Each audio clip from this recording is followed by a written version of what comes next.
Pagpalang umaga po sa ating lahat. Tayo po ay magsisimula na sa ating gawain sa umagang ito. At hinanayaan ko po ang bawat isa na tumayo at sama-sama po nating awitan ng ating Panginoon.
Makapagbukas po kayo sa akin sa aklat ng Jonah chapter 4 verse 1 to 11.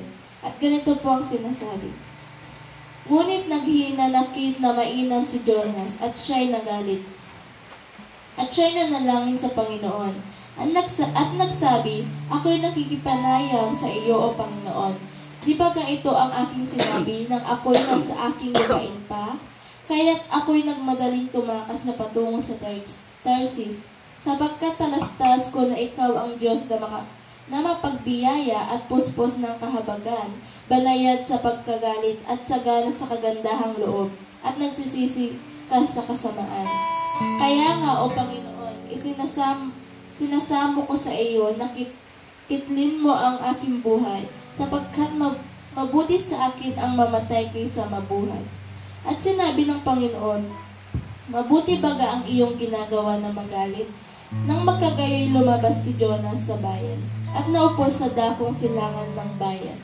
At dooy gumawa siya ng isang balag, at naupo siya sa ilalim niyaon sa lilim, hanggang sa kanyang makita kung ano ang mangyayari sa bayan.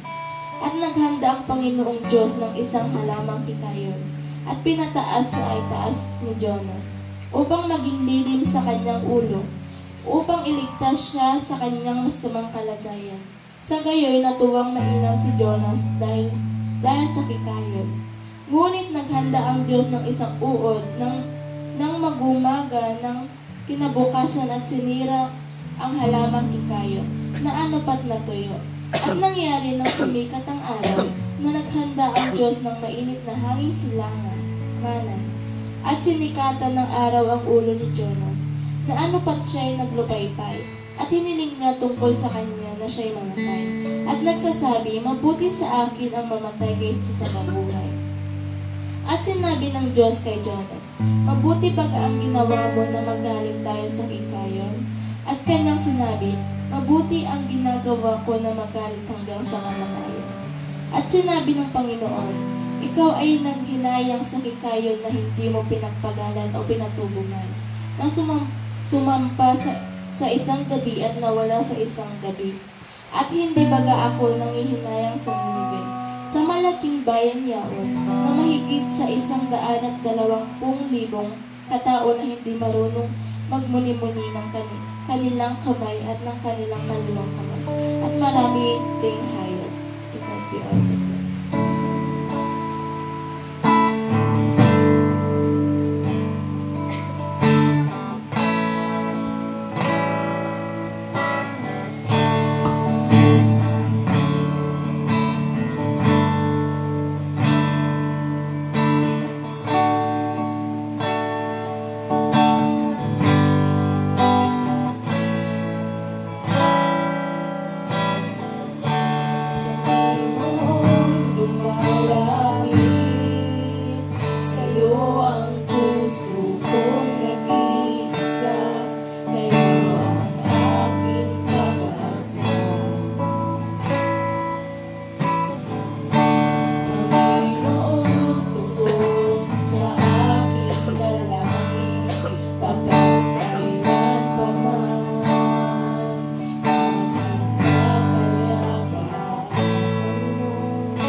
kailanman ako ay di iiwan o pababayaan man.